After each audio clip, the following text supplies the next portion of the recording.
Hi, I'm MK, and today we're going to delve a little bit deeper into that sentence, who I am, and why you're all here, and where I'm going, and I hope you're going to follow along.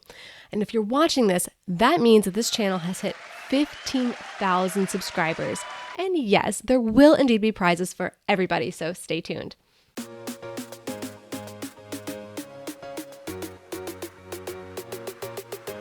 Hi, this is not one of my usual videos, and I really hemmed and hawed about it because it just feels wrong to spend a whole video just talking about myself, even though it's my channel.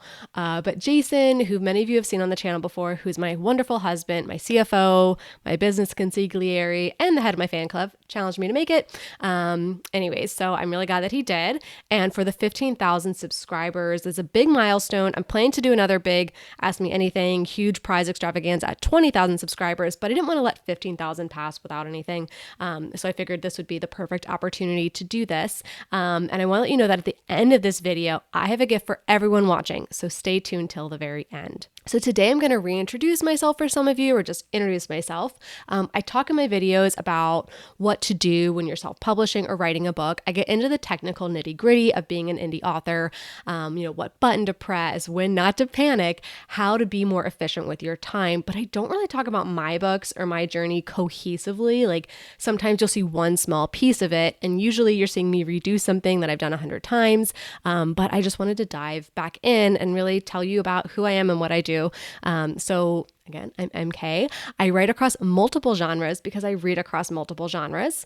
My first self-published book was Nail Biters. It was self-published on October 26, 2015. It's apocalyptic sci-fi. The invasion is happening and we start in the middle of it. Not before, not years after. In the second book in the series, Architects, which is both kind of like a sequel and a prequel, you're going to see what happened after the invasion and the aftermath to humanity.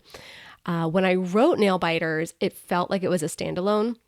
And it wasn't until I released the paperback in 2018 and had to reread it to do so that I started to get ideas for what would be next, what would answer some lingering questions that readers wanted to know. And Architects was written in 2019.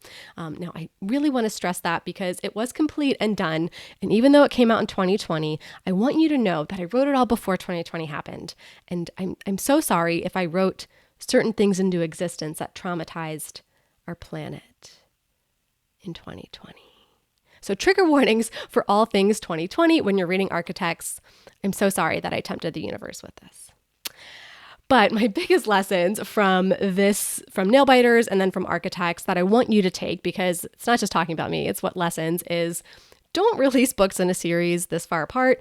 So this is a lesson I've learned, but I haven't implemented because I'm excited by new ideas and I get distracted. Oops. But in general, don't do what I did and release your series books way far apart. And also for your first book, despite all your best efforts, it's still your first book.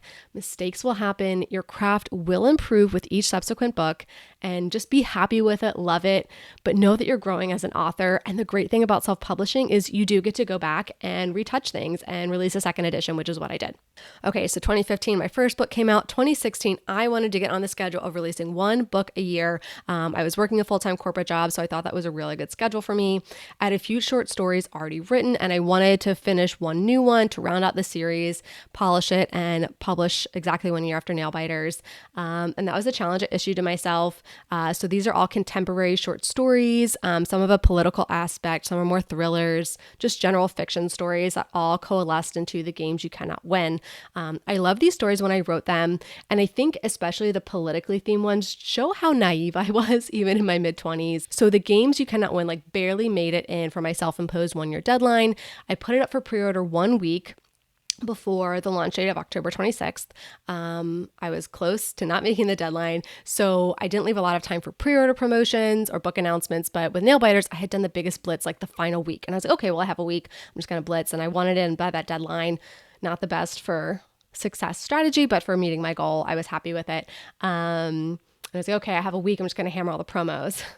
Well, now. My dad died 3 days before the book came out. It was horrible. So a few days, before that, I got the call from my mom, like, you need to come home right now. Like, this is it. So I really didn't get to do any promotion for the book, and rightfully so, but I was just in a funk about it. And even now, like, I don't like to promote it as much. It just sucked. And I just still don't promote it as much because of that. And that's on me. And that's why I end up re-releasing Escaping Avila Chase. It's the final story in the collection. I released it as a standalone years later because I was like, well, this was the one I loved the most. I got the best reviews. Let me release it without the stigma of this like traumatic family event around that. So yeah. The lesson here is that life will happen without regard or respect for your book launch. Things will happen. Pandemics will happen.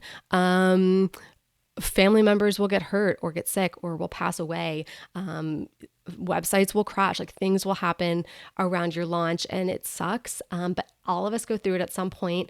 And I think just to remember that this is an asset you have to promote forever, to keep talking about. Yes, launch is very important, but you should continue to talk about it. And if something really traumatic happens around the launch, that can make it really difficult. And I'm really sorry for you if that also happened to you. All right, so 2017 rolled around and I did indeed publish another book. This time it was in early November. I tried to aim for a year. It was pretty close. So Enemies of Peace is a domestic thriller. It's not at all like my science fiction book series, Nailbiters. It's not like my collection of short stories. Now, I know the best practice is to write one genre and stick with it, because then your audience knows what they're getting. And then if they like this genre, it's easier for them to keep reading. I just wanted to write what I wanted to write. And then I wanted to write about what I was feeling like a frugal weirdo and being considered extreme for having like audacious savings goals. So I wrote about these two couples, two extremes, and it ended up with one house blowing up on a quiet cul-de-sac. So if that interests you, you can check out Enemies of Peace. Now, it was my most successful book to date in terms of net royalties. Now, The Infinite is close behind, and it may eclipse it, but as of the time I'm recording this, it's still ahead, just barely. Now, this is because I tapped into my network of friends in the personal finance space and said, hey, this book is fiction, but it touches on personal finance topics. Could I come and talk about that on your podcast? And thankfully, they agreed. And then they said, well, since, not everybody wants to read fiction, could you also talk about how to self-publish? I agreed, and two really great things happened. My book sales for Enemies of Peace went way up, which was awesome. And then people had been asking me about how to self-publish since I self-published Nailbiters in 2015. But now I had done it a few times. More people were asking questions, and I had a bit more of a rhythm of here's the best resources, here's how to answer it. Now, some of these friends in the personal finance space had their podcast. They asked me if I could help them self-publish a book. And I told them, well, nonfiction and fiction are very different in terms of marketing, but like the mechanics on the platforms are the same. And finally, someone that said to me, cool. I don't have time to do any of that. Can I just pay you to do that for me? Now, I had been working for years in my corporate job, trying to balance writing my books and getting my work done and having time with my husband. And we wanted to start a family one day. And so this felt really daunting, especially because the first friends that asked me had and still have a very big podcast. So I knew it was going to be a huge project. And so the potential for even more books with them too. And I realized that instead of seeing this as another thing to do, that it might become a business, and it might not be enough to replace my corporate income, but it may be enough to cover my expenses so I could write and work on this project full time and have more time to write my books and leave my corporate job. So this was a huge game changer for me, for my author career, for my life. And I am forever grateful to the personal finance and FI community for embracing my book, and for letting me help them publish dozens of books by now. So I would say the lesson here is don't be afraid to ask for help. You never know which might be the right tree to start barking up. Generally, people want to support you. They want to share your success. And also, you never know where the plot twist is going to be in your life, right? Sometimes you just have to say yes and grab onto the next vine and swing and hope you get to the next tree. And so that was kind of the story of how I started to bridge between side hustling, writing, to becoming a full-time author. Now, as I was taking on these projects, planning to leave my corporate job, living life, I did not release a book in 2018. I definitely more than make up for it in 2019 and 2020. But in 2018, I did start this channel. More people were asking me questions about self-publishing. I was juggling so much. I wanted to give a personal answer, so I thought this channel would be a time saver. That was very naive of me. I love you all. I love this channel. I love this community. It's definitely not a time saver because it takes a lot of time, but it's totally worth it. So that was kind of like the big thing that happened in my career in 2018 was starting this channel. So finally in 2019, I left my corporate job. I self-published my fourth book, The Infinite Infinite. So I had the highest pre-sale numbers for this book.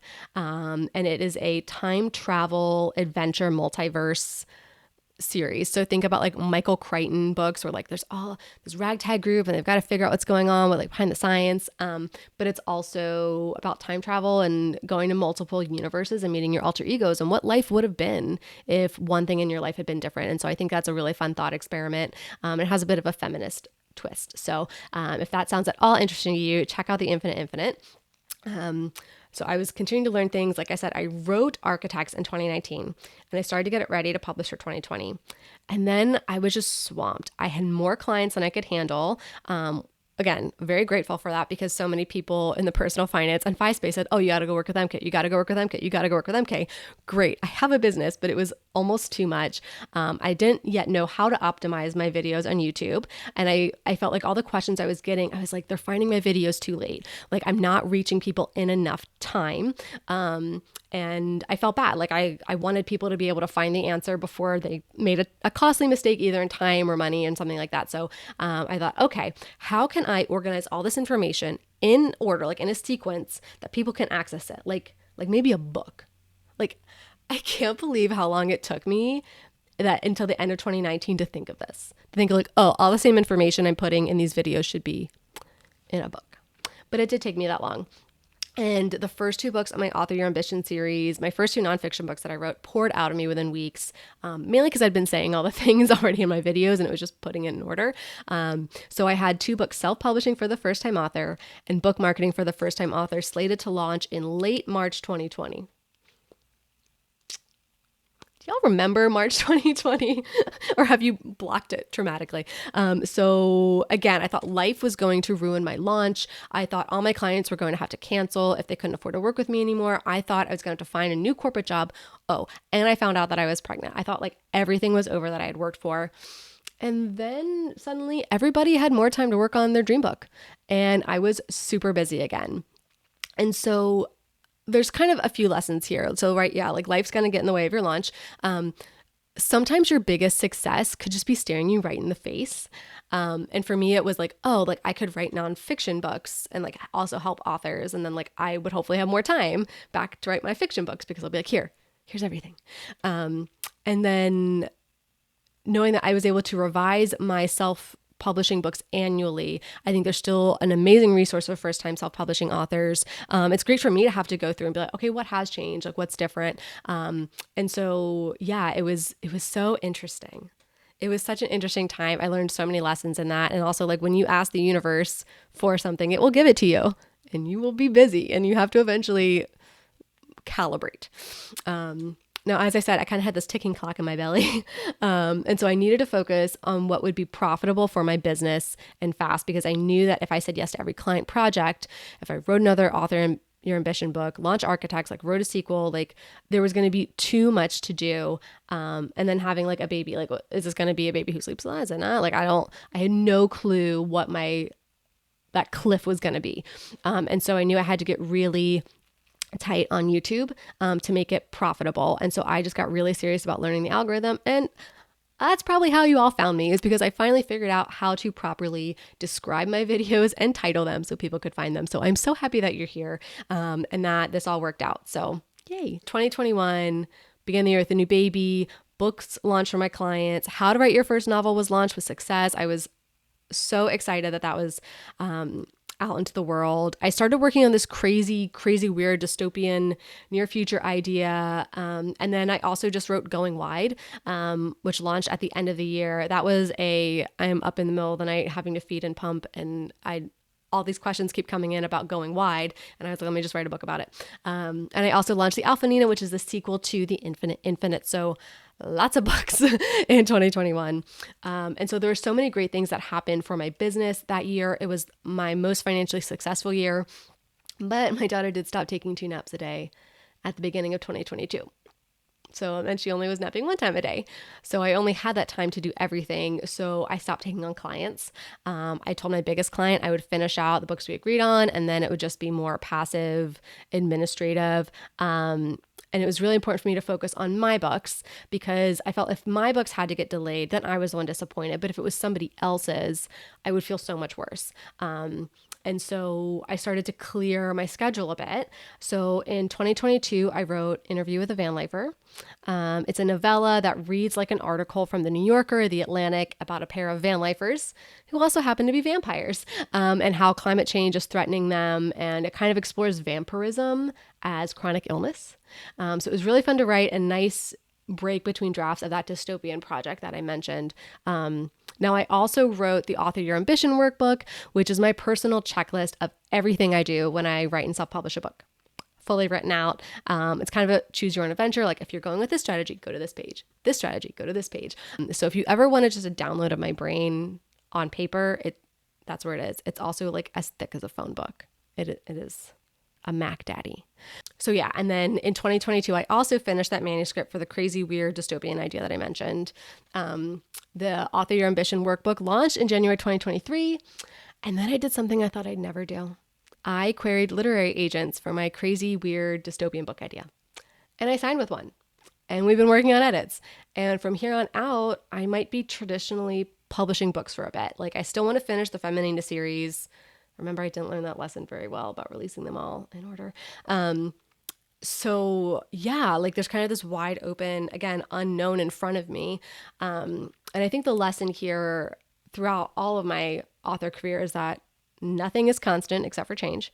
My career is not linear, and I don't think I would have wanted it to be. I've learned so much with each little zigzag.